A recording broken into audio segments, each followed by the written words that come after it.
বিশেষ করে বর্তমান যে চেয়ারম্যান আমাদের বৈরাটি ইউনিয়নের জনাব তাজুল ইসলাম, তিনিও কিন্তু একটা মিথ্যা মামলায়, রাজনৈতিক মামলা, যদিও সেটা অন্য ইস্যুতে চলে আসে কিন্তু রাজনীতির কারণে মামলাটি হয়। বৈরাটি বাজারও বিএনপির অফিসে ভাঙচুর করা হয়েছে, বিএনপির ব্যানার পুড়িয়ে দেওয়া হয়েছে। বিএনপি করে কি আওয়ামী লীগ করে সেটা আমরা কখনো আমাদের মাথায় আনি নাই, বা আমরা সেটা দেখি নাই। আমরা এলাকার মধ্যে হিসাব করতাম মূলত যে একে অপরের আত্মীয় স্বজন, আমাদের কাঠখালী ইউনিয়নে, বৈরাটি ইউনিয়নে যারা মামলার শিকার হয়েছি সম্পূর্ণই প্রতিহিংসামূলক এবং মিথ্যা মামলা। বিএনপির কেউ বলতে পারবে না যে বিগত আওয়ামী লীগ সরকারের আমলে কাঠখাল বৈরাটি কেউ এইভাবে মামলার শিকার হয়েছে।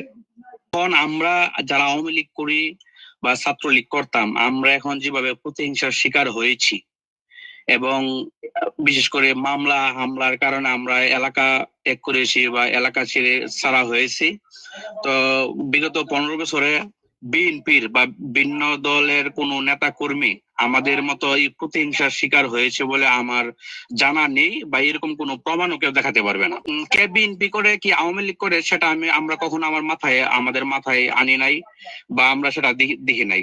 আমরা এলাকার মধ্যে হিসাব করতাম মূলত যে একে অপরের আত্মীয় স্বজন, একে অপরের পরিচিত। এই আমরা রাত পোহালেই ঘুম থেকে উঠেই একজনের সাথে আরেকজনের দেখা হয়, কথা হয়, সাক্ষাৎ হয়। সেই প্রেক্ষাপট নিয়ে আমরা রাজনীতি করেছি আমাদের এলাকার মধ্যে। সুতরাং প্রতিহিংসার কোনো সুযোগই ছিল না আমাদের সময়ে। এখন যে প্রতিহিংসাটা হচ্ছে সেটা তো আসলে অত্যন্ত নিন্দনীয় এবং ঘৃণ্য, ঠিক আছে? এখন আমরা যারা আওয়ামী লীগ করি বা ছাত্রলীগ করতাম, আমরা এখন যেভাবে প্রতিহিংসার শিকার হয়েছি এবং বিশেষ করে মামলা হামলার কারণে আমরা এলাকা ত্যাগ করেছি বা এলাকা ছেড়ে ছাড়া হয়েছি, তো বিগত 15 বছরে বিএনপির বা ভিন্ন দলের কোন নেতা কর্মী আমাদের মতো এই প্রতিহিংসার শিকার হয়েছে বলে আমার জানা নেই, বা এরকম কোনো প্রমাণও কেউ দেখাতে পারবে না। কে বিএনপি করে কি আওয়ামী লীগ করে সেটা আমরা কখনো আমাদের মাথায় আনি নাই, বা আমরা সেটা দেখি নাই। আমরা এলাকার মধ্যে হিসাব করতাম মূলত যে একে অপরের আত্মীয় স্বজন, একে অপরের পরিচিত।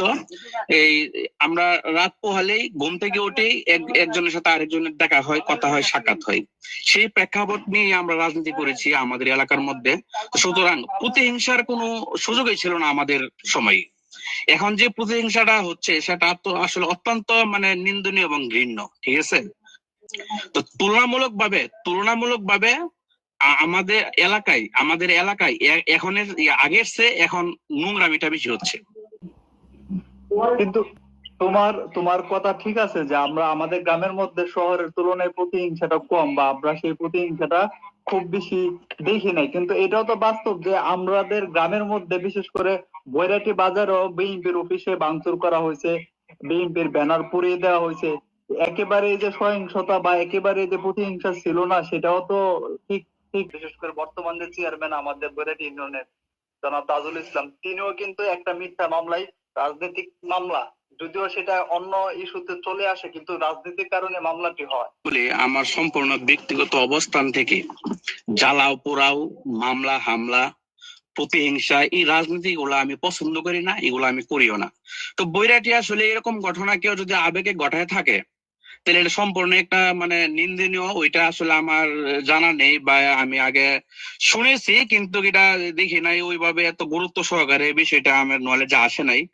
কিন্তু এই আমার ব্যক্তিগত পক্ষে থেকে জ্বালাও পোড়াও, মামলা হামলা, প্রতিহিংসা, এই ধরনের রাজনীতি আমি কখনো পছন্দ করি না, এবং সেটা আমি কখনো নিজেও করি নাই, ঠিক আছে? তাহলে যদি কেউ যদি আবেগে পড়ে একটা কাজ করে থাকে বৈরাটি, জানি না সেটা হয়েছে কিনা, যে এই যে বিএনপির অফিস ভাঙচুর অথবা এই ব্যানার পোড়া, এছাড়া কি বৈরাটি কোন বিএনপি নেতা কর্মী কোন মামলা হামলার বা বাড়ি ছাড়ার শিকার হয়েছে বিগত আওয়ামী লীগ সরকারের আমলে?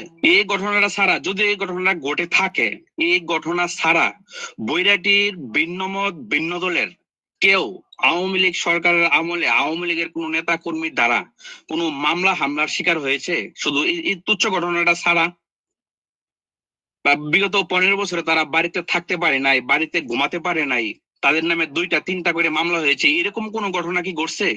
এটা আমার প্রশ্ন।